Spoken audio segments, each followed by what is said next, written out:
Halo para pendidik hebat, di sini kita akan kupas tuntas panduan praktis untuk mempersiapkan rancangan pembelajaran yang benar-benar bermakna dengan menggunakan semua tools keren yang ada di platform Rumah Pendidikan.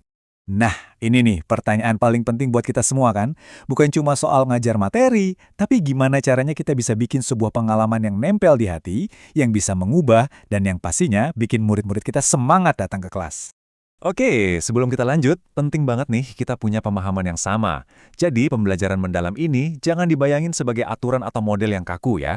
Anggap aja ini sebuah filosofi, sebuah pendekatan untuk merancang proses belajar yang lebih hidup, lebih relevan, dan pastinya berpusat pada murid. Terus, mulainya dari mana dong? Jawabannya mungkin agak mengejutkan ya. Ternyata bukan dari buku atau kurikulum, melainkan dari diri kita sendiri. Langkah pertama yang paling fundamental dalam merancang pembelajaran hebat adalah refleksi diri. Enaknya, di platform Rumah Pendidikan itu udah disiapin tool refleksi yang praktis banget. Gampang kok caranya, tinggal masuk ke ruang GTK, cari menu refleksi kompetensi, terus klik mulai. Nanti ada pertanyaan-pertanyaan yang bantu kita memetakan apa sih kekuatan kita dan area mana yang bisa kita kembangkan. Nah, ada satu hal penting nih, fitur ini cuma aktif di periode tertentu, jadi jangan sampai kelewatan ya. Kira-kira tampilannya kayak gini nih. Platformnya benar-benar nuntun kita, jelas banget. Masuk ke ruang GTK, pilih refleksi kompetensi, lalu klik mulai. Oh ya, tips kecil nih. Kalau pas dibuka muncul tulisan bahwa halaman tidak tersedia, tenang aja. Itu artinya emang lagi di luar jadwal refleksinya. Tinggal dicek lagi aja nanti secara berkala. Oke, setelah kita beres sama diri sendiri, langkah kedua adalah kita kenali murid-murid kita. Persiapan yang efektif itu kan selalu dari data ya, bukan cuma kira-kira. Soalnya, gimana kita mau bikin pembelajaran yang pas buat mereka kalau kita nggak tahu mereka mulainya dari mana?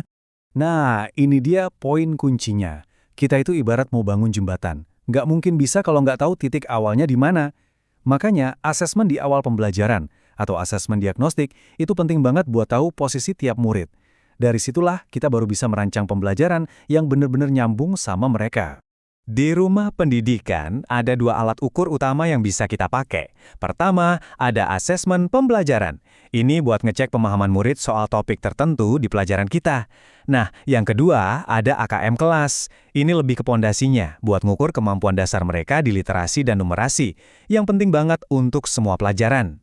Nanti pas Bapak Ibu buka menu asesmen, bakal langsung kelihatan deh dua pilihan ini. Tinggal dipilih aja mana yang paling relevan saat itu. Lagi butuh data soal topik spesifik atau mau lihat kemampuan dasar literasi dan numerasi mereka dulu? Nah, platform ini ngasih kita pilihan yang jelas banget. Dan prosesnya gampang banget. Kalau mau asesmen pembelajaran, ya tinggal pilih fase sama mata pelajarannya. Kalau mau AKM kelas, fokus aja ke fase terus pilih mau literasi atau numerasi. Bener-bener simpel dan nggak ribet. Nah, kalau kita udah dapat data dari asesmen, udah tahu medan perangnya, sekarang waktunya cari amunisi yang pas. Anggap aja Rumah Pendidikan ini perpustakaan raksasa yang isinya lengkap banget. Mau cari modul, cek di perangkat ajar. Butuh konten interaktif, masuk ke sumber belajar. Atau mau nambah bahan bacaan, ada buku bacaan digital. Oke, refleksi diri, cek. Peta kemampuan murid, cek. Langkah persiapan terakhir tapi penting banget, bangun tim. Soalnya pembelajaran mendalam itu bakal jadi jauh lebih kaya kalau kita kerjain bareng-bareng. Penting buat diingat, kita ini guru, bukan superhero yang harus kerja sendirian. Justru, kekuatan terbesar kita sering kali muncul pas kita kerja bareng, lempar-lemparan ide, dan saling kasih semangat. Dan yang namanya mitra kolaborasi itu bisa siapa aja loh. Bisa jadi rekan guru di ruang sebelah, komunitas di sekitar sekolah, mungkin ada orang tua murid yang kerja di industri kreatif, atau bahkan kita bisa undang pakar buat ngobrol langsung di kelas. Coba deh, buka pintu kolaborasi. Dijamin pembelajaran di kelas jadi makin seru dan hidup. Oke, kita rekap ya. Refleksi diri udah, kenal murid udah, materi dan mitra juga udah kebayang. Nah, dengan semua bekal ini, sekarang kita benar-benar siap buat mulai merancang pengalaman pembelajaran mendalam yang sesungguhnya. Dan jangan lupa sama siklus ini. Asesmen yang kita lakuin di awal itu cuma starting point. Asesmen itu harus jalan terus, di tengah-tengah proses belajar buat jadi kompas kita, dan di akhir buat lihat hasilnya. Jadi ini tuh siklus yang muter terus, dinamis banget. Yuk kita balik lagi ke filosofi intinya. Pegang prinsip ini baik-baik. Pembelajaran mendalam itu bukan resep baku.